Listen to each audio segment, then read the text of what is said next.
tell you that you should make music? Yes. Who? The one that stands out, the one that stands out as memorable. I heard it a lot in different ways, but the one that stands out, as you say, that is, I was very early 20s. I was working sort of a 9 to 5, doing pest control. Pretty entertaining job. I've been there about 3.5 years. I was making music constantly, either doing pest control or making music. And I got called into the boss's office one day, and he says, and they all knew people I worked with because that's what I would talk about. And our local worship service was on public access TV, so he had seen me playing and singing and whatever. And he goes, "Hey, I'm going to lay you off." That was the first time I ever got laid off. I didn't know what that meant. I was like, oh my gosh, what's happening? And he goes, "But listen," he goes, you're extremely talented, man. He goes, "You should just go make music." And I was like, I was like processing being laid off. What does that mean? Oh, okay. So I can collect unemployment? How does that work? I didn't know, I was young. I didn't know anything. This was the first time this ever happened to me. But I drove away and never went back to a 9 to 5. Made music. Started doing that during that year. And by the end of that year is when I got my first kind of major break, funded to make albums and built a commercial recording studio in downtown. So that statement from him, I just remember driving home being scared, not knowing what to do. Gonna have to go home and tell my wife I got laid off. What does that mean? But then also going like, he told me what I need to do, and that's what I'm going to do. I did it. Wow. That's cool. Yeah. Yep. How about you, Dan? Yeah, in those words, you should go make music, or it was when I was creating my own things, creating my own music and sharing it with a few people around me. But really, everyone else led more with like, "Oh, you're so talented, you should go and be somebody someday, and you should get, you should go do this." And it just always felt like, ew.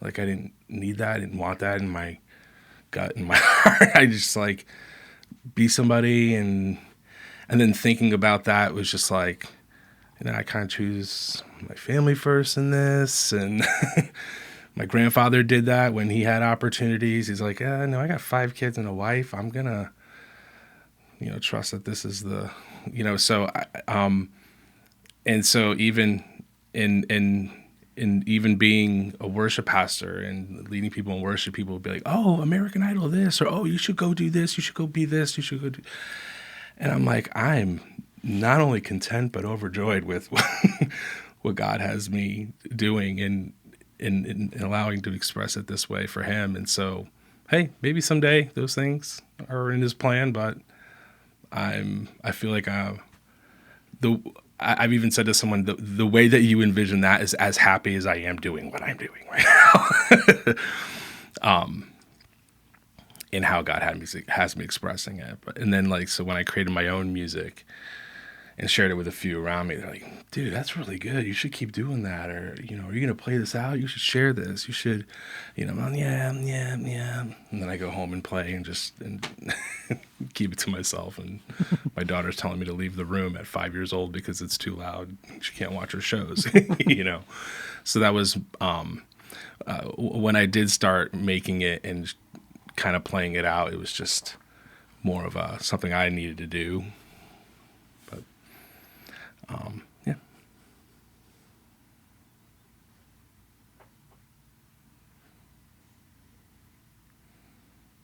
How about you? Yeah, Has what about someone you, told Bo? you before? Like, No you should one go make has music? ever told me That you should make music. at all. You're telling, Not are even you seriously? close. Well, it may not have been. So, I mean, I recall coming to you and saying, like, I need you to write 4 worship songs. You came in the office one day and you're like, hey, I wrote a worship song. Do you remember this? Mm-mm. And you shared with us some lyrics to a worship song. And then, and I was like, hey man, you need to write like 4 worship I songs. do remember that. Yeah. So I gave you 7. And you gave us 7. You gave us 7. You gotta have options. Yeah. Outside of the context of this group, though, nobody has. I don't think so. I mean, I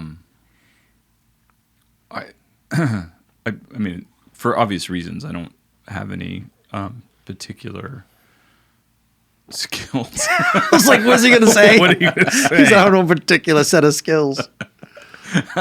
I mean, so that's not offensive or problematic. I love music, Right. and Like, how dare you not see me? yeah, you know, but like, I got a guitar when I was around 21. It was when my grandmother had passed away, and we were in Henrietta, Oklahoma, and my dad and I went into a pawn shop, and they had this Fender acoustic that had like a cracked neck for like $100, and I really wanted it, and he bought it for me. And what I wanted it for was I was just hearing like praise choruses for the first time, you know, like Lord You Are, More Precious Than Silver, and some of those songs. And so I learned how to play G, C, D, and A, and so I could play those by myself. But yeah, if I ever picked it up and played it around anybody else, it was like, yeah, no. Was your dad that bought it for you? Yeah. Yeah. Well, then maybe your dad was the first one that said you should make music. They were always supportive. I mean, they had to like 3 years of piano lessons and could read sheet music at, you know, 4th, 5th grade, enough to play a handful of Christmas carols. But definitely just no, like the day I stopped taking piano lessons because I didn't enjoy it, because I wasn't good at it. You know, we didn't enjoy things we're good at. I wasn't good at it. So the day I stopped, like I remember middle C on the piano, you know, that would be about it. But I don't remember much else. My mother was notorious for saying to me, you know, you need to make music and always use your music for good. You know, always use your music for God. Always use it for good. And she sometimes she would say for God. Sometimes she would say for good. And I didn't really know what she meant by that. It took me a while to understand that. I think she just was probably more concerned I was going to just start chasing waterfalls or something and end up in, you know, God knows Rivers where. and the lakes that you're used to. Yeah, instead of the rivers and the lakes, yeah. Well, I'll just end up in probably some kind of kerfuffle in the music industry or, you know, whatever she was cautioning me of. So that was always something that stuck in my head. I would ask myself when I would be pursuing music, I'm like, am I using this for good? You know, it was just kind of a little thing that stuck there. She said that to me when I was fairly young, so it's probably why it imprinted. But You had like a lot of family support, right? Like, I saw your gifts and talent and fed into that. For sure. So when did you get your first guitar? Oh, jeez. It was out of the classified ads. It was a little acoustic. Looked very much like our beloved JJ guitar, which was one I gave my son because when he wanted one, I went to the classified ads and did that. So Was that it was my nylon first string? guitar. Yeah, nylon string. I was probably 13, 14. What's the sophomore year in high school? Usually 15. 15. Yeah, so this was like probably 13, 14. And then I was serious about wanting to learn it, and then I learned all my chords in 4 days, like all of them, and played them without looking, and just picked up on melody. And Red Hot Chili Peppers, Under the Bridge, was the first song I asked my dad to teach me how to play. So it was that one, then one that he grew up playing, West Virginia. But like that was like those were the two songs that I started playing the guitar with. And then Wait, what was the second one? John Denver. No, is well, I learned that one too, Country Road, because that's a part of my dad's life. He's from West Virginia, but there was just like another blues thing that he had played that actually shows up in the song Progress. Oh, the riff. Yep, Nice. there's a riff in there that I got from that piece that he did a long time ago. But My first guitar was I was 4, and I remember it was my 4th birthday. All I wanted was a guitar and a harmonica. That's all I was really exposed to at that point, because being a kid growing up in church, there was like the guy that would lead the songs on Sunday.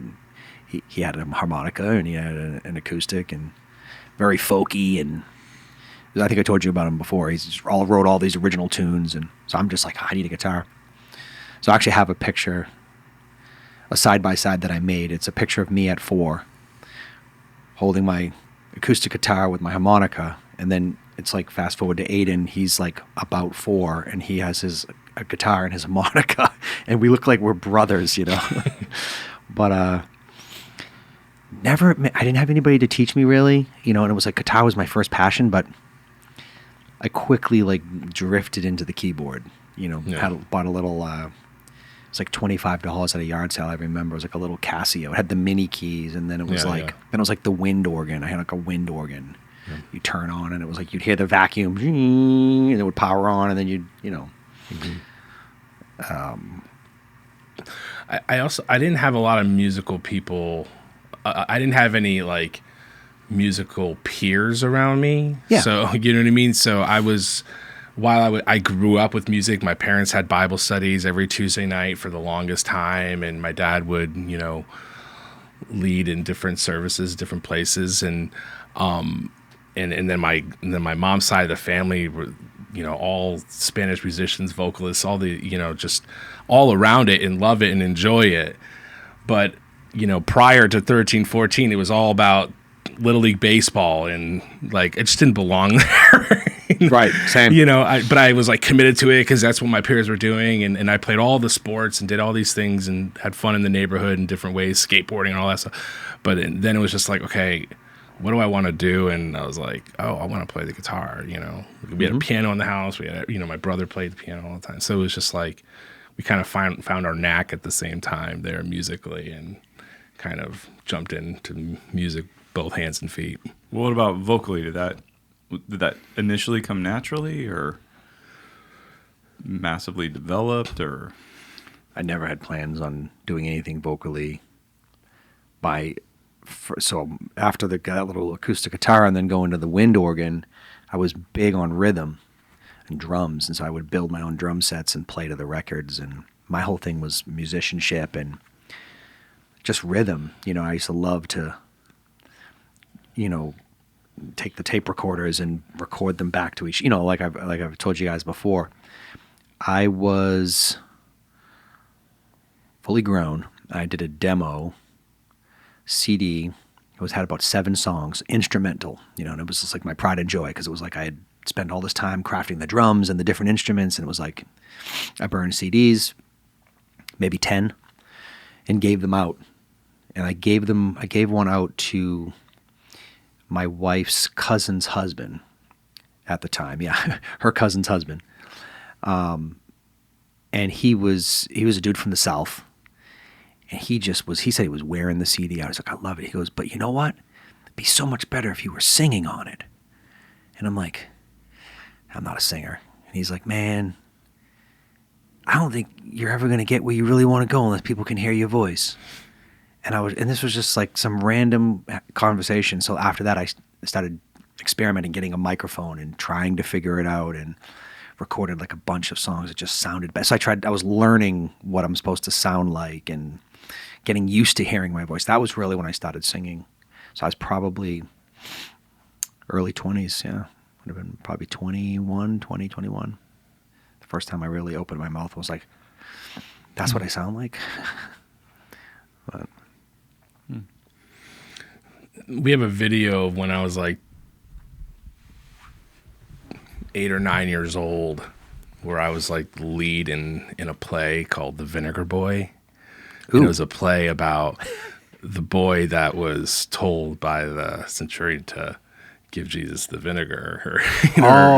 Wine vinegar. So it's like the story around him. It's very much like the storybook of. Probably couldn't use wine in your religious context. I thought this was like a story about the guy who invented the wine pickles. It wasn't the wine boy. It was the vinegar boy.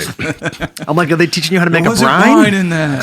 Jesus never drank. No, he wasn't. Sorry, go ahead. The vinegar boy. You vinegar boy. I mean, I remember singing it. I remember singing a solo, and my parents had a cassette, and I listened back to it, and it's like, wow, I knew I did a good job, and so it was that. But I would say that once I started pursuing the guitar at 13, 14, then I realized I enjoyed singing, and I mean and all the music that I enjoyed was just, there were so many power vocalists in those genres. You know what I mean? Yeah. So everything from Robert Plant, right, Led Zeppelin, even Geddy Lee from Rush, Michael Jackson, and then you've got like Eddie Vedder and Pearl Jam and Chris Cornell, and just all this music from my parents' generation too, just like vocalists, and I was like really leaning into that. And so when even into progressive metal, and that's probably a genre where you guys don't dabble, but like it's pretty rad. But I'm not that progressive. so then now it's just like. And I realized I had a big range, and we started a little Zeppelin cover band in high school, and I got a Les Paul, and so that's when I realized that I enjoyed it, and I was good at it, and then right through high school and college years, where it's pretty much all I did. I think we need a Shiloh Battles Les Paul. That's funny. We don't have. I've never seen you. I've never seen you play a Les Paul. I don't think. Yeah, Never. I know. Gustavo and I were talking about it the other day, and he's like, "Bro, you're gonna play my Les Paul for Easter." Then I'm like, "Oh, well, okay. I'd love that because I haven't had Les Paul for a while now." But Yeah. Why not? I actually did sing when I was younger. I just remembered as you were talking about Vinegar Boy. which one? Which Mine was Angels Aware. I thought you were gonna say "Salty," the singing song. But No. I was in a Are play. you salty? No. What was it called? It was called Angels Aware. Okay. It was traumatic. It was a traumatic experience. But I had like some lead solos in it. But I was a young boy. My voice had not changed yet, so I was still. What are you, like 10? Yeah, probably about 10. Well, I mean that's a foundational memory. If you could do it then, Yeah, it was like there was a huge gap between. they were tapping you to do some solos. They were, and I just They kind knew of that one day you would go from being Angels Aware to Locosius Beware. Beware. Yeah. Because we had church plays at church, Yeah. for the kids and stuff, and I was definitely like deep in the choir Yeah, you were in the back. because I was tall. Yeah. Because you were the tallest. Yeah. I was. Put him in the back. He's tall. We have a special part for you. There's like sound guys moving the mic sort of away from Come you. work the spotlight. I know that trick. I used to have a big choir. I'd be like, okay, no, you're gonna stand here. You're gonna stand here. I'm not near the mic. That's okay. It'll pick you up. Yeah. Well, they definitely speaking parts. Yeah, let's if there's a speaking part, let's it give to it to Bo. that kid. Yeah. He can't sing.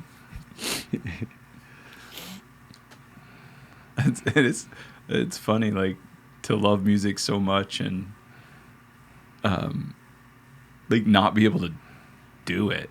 Like it's just I don't know. I don't know that I love anything that I can't do, and and that's not about me being able to do things. I'm saying I don't know that I love something that I'm not already. That's what I'm saying. I don't know. That's true. Like I'm horrible at sports, but I don't love them. Like people are usually love the things they're good at, and like I really love music. Like I love it. Like, But you're good at it. but you see what I'm like? Not in any way that would. I'm not In all, diminishing but in the right ways. whatever. It's fine. But yeah, No, we're gonna It's- speak about you now, So Quincy Jones. So what you've contributed lyrically to all of these songs comes from a skill and a gift of communication. So when did you or when were you encouraged, like, you know what, Bo, like, man, you're really good at communicating, or hey, you're really good at writing. That was a great, summary of this English literature in school or something. And where did you see that you had a lean towards that and writing and crafting? That's and fair. then, Yeah. Who told you, hey, you should write a book? Yeah, the writing. hey, thing. you're good at talking, Yeah, right? Communicating. Just like you guys, there's a few of those. Any kind of a free form writing thing. Well, I enjoyed it too, so that would be fun. Like in school, and would usually catch some praise for that from a teacher. So that would be something I would tend to do well at. Would be writing or speaking, either one or both. And then I had a friend when I was and I'd already got that first guitar wanting to play some chords and stuff like that. But while I was doing middle school ministry, we were writing our own tragically horrible middle school worship songs that we were, and I was leading that team because not because I that was my desire, but we couldn't never recruit anybody or never found anybody who was willing to work with middle school musicians. So we had middle school musicians who were all better than me, but they put up with me because we needed an adult to lead it. But we would write our own songs with these simple chords. But those were always our bangers, in our worship services. But they're hilarious. Anyway, and so there was that, and being goofy or funny, like trying to do that. But when I was a church planter and preaching every week for the first time, our guy that was leading worship for us, good friend Troy, he kept telling me, he's like, I think you should write a book, and you need to be writing, and you should write. And I'd be like, oh yeah. And then he one day he looked at me and he goes, is this an obedience issue for you? I was like, shut up, dude. Yeah, don't tell me what to do. What are you talking about? You get your life together. Like, what are you doing here? You got all this talent, and you're hanging out. What is wrong? But he didn't drop it. He just said, I want you to pray about that. I was like, you're a jerk. I don't like you. Don't tell me what to pray for. Yeah. But he was right. So, and it wasn't so much him.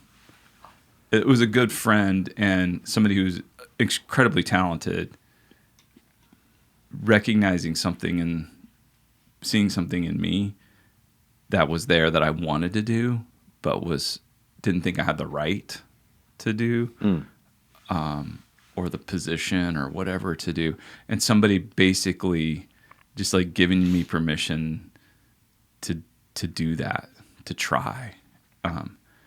And that was really a big deal. It was a big moment, all right, I'm going to write. I'm going to start writing every day.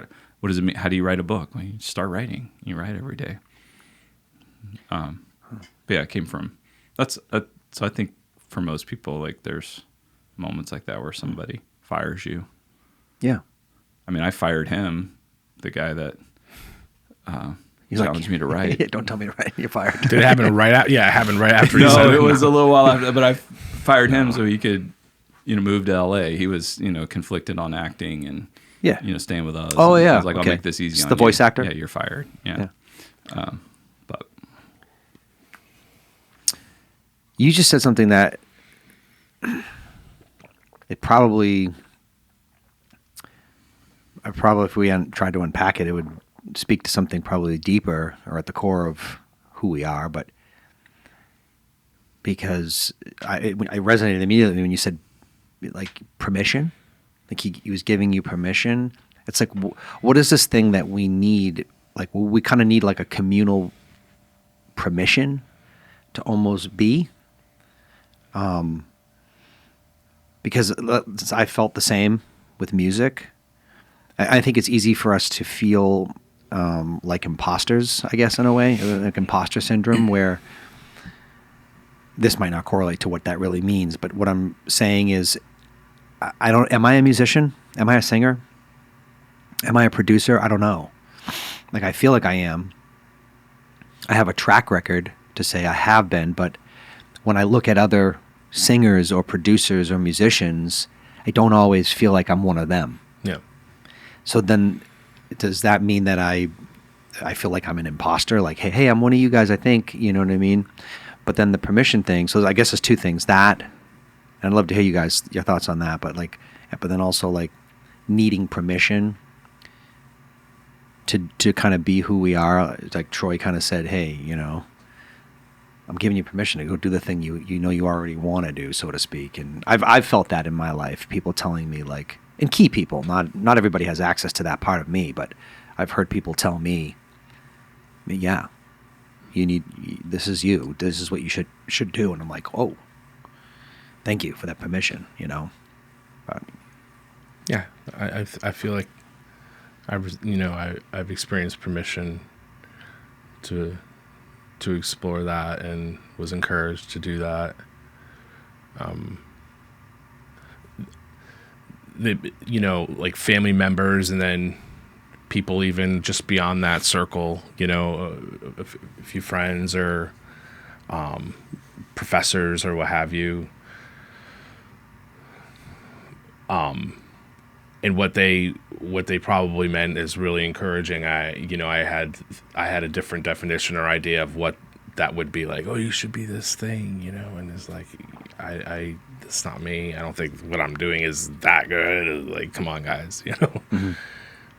But I enjoyed music. I enjoyed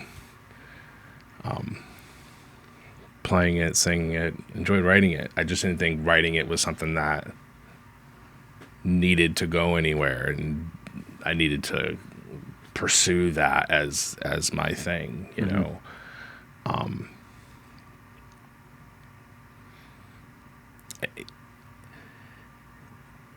And it didn't come at a time where I lacked clarity on what I should be doing. Like I kind of had a path I was following through college and had an idea and things that I was passionate about and working on. And then, we got married young, and so, established some things, and that was, brought a lot of life and direction, and, it was the right concentrations at the right time. It wasn't going to do something else. And that's just kind of the way it always felt. It was like, I don't want to go and do something else in that regard. It just never sat right. So once I got, but I had a way permission, for it to be a part of my life, Yep. So, was that? Oh no, I was just saying once I felt like I had permission, because You were. I didn't ever looked back. Yeah. So that's why I was saying like the permission thing. I have to say it because it's still stuck in my head. It's the Equalizer, the movie Equalizer with Denzel, where he goes in the first movie and he goes and visits the woman that was sort of this like government handler, and then he walks off and the husband comes out and she looks at him and goes, he wasn't here asking for help. He was here just asking for permission. Like, in other words, he needs permission to go be who he is, to be the guy that rescues, to be the guy that saves, equalizes, rights wrongs, fights for justice. He wasn't here going, can you help me save this girl, who was kidnapped or whatever. It was like, do I have permission to go be this? And she's like, So that always stuck out to me too. So I'm trying to drill down onto why that matters, I guess, for me. Like, and you say it, and then perhaps you've experienced that as well, which sounds like you have, where once somebody gave that permission, it was like, you know what I mean? Even though it was something that God fills us with, he gives you the gift of speaking or writing or playing or singing, or all these gifts come from him. But like, why do we need permission from those around us, I guess? Well, from that standpoint, which is really good, Mm-hmm. I don't know that I experienced it until like my experience of that was you coming to me. Yeah. And however our exchange was or what have you, it was like, hey, can you do something with this? It's like the last 5 years, you're saying, yeah. Yeah. But it didn't just start 5 years ago. I think it was always there. Yeah. I think it was always there. Yeah. I know it was always there because I think it was even before before I came on staff at the church, you were dropping off your daughter at our house in a snowstorm to spend the night. You know, our daughters are good friends, and so, and then, but you were like, "Hey, get in the car." I was like shoving her, "Get in the car," and you sketched out for me on a napkin, you know, praying for one, and you know how we connect people to God and to people and to His mission if we just pray for one person every day. And he said, "Do you think you can write a song about that sometime?" I was like, yeah. You know what I mean? Like, when do you need it? Oh, there's no rush, you know, but if you got any ideas, come back and share it. And I was like, okay. Well, that was on a Friday because they were hanging out on the weekends, the girls, you know. And so, but that Saturday I sent you a file. That next day I sent you something. And I think that was like very permissive for me, you know, maybe something that didn't see its full breadth of it until the right time and in the right context. And, you know, I very much believe that the Lord has a purpose in all that. But there's a few times where we've experienced that over the years, you know. This was about like a decade ago, right? It was like 15 years ago. Oh, okay, yeah. So it was like a little spark. Yeah. So 15 years ago, he was like, "Hey, can you write?" And we shared it that Sunday in service, you know. And it was about it was basically our vision in a song. Yeah. So and I think it was a way of expressing the vision that Bo was sharing with us as a church body, and represented that. And so, yeah. Well, I mean, ultimately I think art and beauty and life is meant to be expressed in community. And so having others go, yeah, you know, just agree and say, sure, yeah, or I see this, or I want this, which is why I'm not like truthfully like bothered by not having musical, you know, I can't play or sing, like, well, that would be great, but like I want to be involved in it, you know. So I got 15 kids in middle school to make a band, and we played music together. When I was, you know, with Troy, the person I was talking about before, each year for Christmas, we would get there were 3 or 4 staff people together, and we'd make a Christmas album and record an original tune, you know, that I would write lyrics for and sing, but like that was our gift too. So always like trying to find a way to pull people together to create something. Yeah. And I mean, that's a blast. I mean, that's why this is so life-giving and fun, because maybe that's what I'm good at is. Yeah, I think it's kind of right in line. I remember when a producer in Nashville reached out to me about writing some songs and coming down to write some songs, and I'm like, okay, well, you know,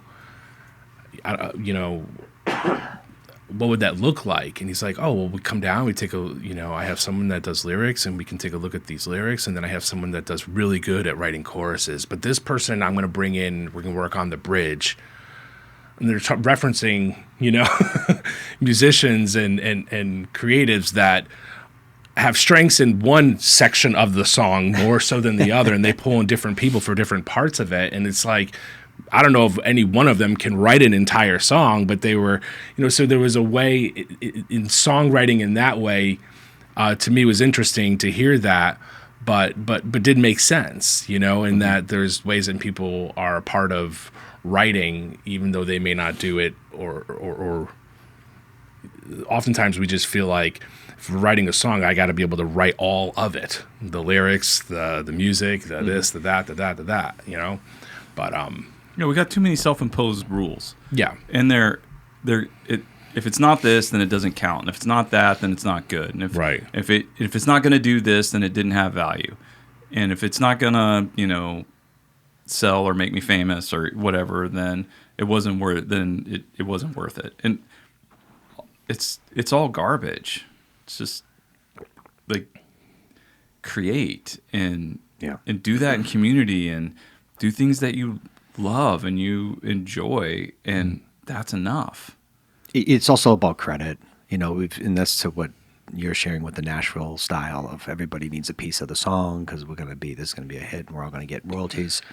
Well, that everybody has a part to play. May- And it may maybe- not be, maybe, yeah. So like the lyricist is the same, has a role, just like Yeah. it's What I'm not saying any is- one person doing it all. Yeah. What's on the tip of my tongue, I think, for where we are Yeah. collectively as Shiloh battles is there's not a song that happens that we are all not writing. Period. Melodically, musically, all of it. You're at this level and where we're at, not level, but I'm saying at this time that we're That's at. who we are. Yeah. Yeah. Your contribution is not just like sitting in the corner on the BlackBerry, like it was all, I'm saying that because when I would go to studios, it'd always be that guy. And I'd be like, okay, he's either the manager of the artist or, oh, no, okay, he's funding this, or, okay, he's the label guy. Who's that guy? Okay, he's, but he gets a writing credit because at the end of the day, the song would happen and then it would be like, yeah, Tony. And Tony's just like, yeah. Tony said, yeah, it's good. Like that. So in other words, because Tony said it was good, Tony wrote the song because he was there and he heard it and he didn't have anything bad to say about it and he didn't have anything to change. Or it would be like that one part of it, fix that one part. And that's writing. Now you're way more than that in the context of what we do. Yeah, You're like, yeah. I like that melody. What if we pause this word? What if we did? Yep, that chord. I mean, so not being able to physically play something, it doesn't matter. I mean, Yeah. you've got producers that have produced albums. Musicality, Yeah, I mean- musicianship is all. Quincy, over I mean, look that, at Rick Rubin. Not playing anything. Yeah. He's playing sitting cross-legged on a pillow. Just going, yes. You know what I mean? I'm working on that cross-legged thing. Yeah, I know. I'm doing a lot of stretching. Thank you. Oh, Trying yeah. to get there. Yeah. I want to get better. Yeah. I don't want you just sitting in a chair, upright, No. like a normal man. No. But yeah, no, I think at this juncture, we're all writing. Yeah. We're all contributing. So yeah, the song's not going to be what it is unless we're all there. Even if we're just somebody sitting there going, yeah. Yeah.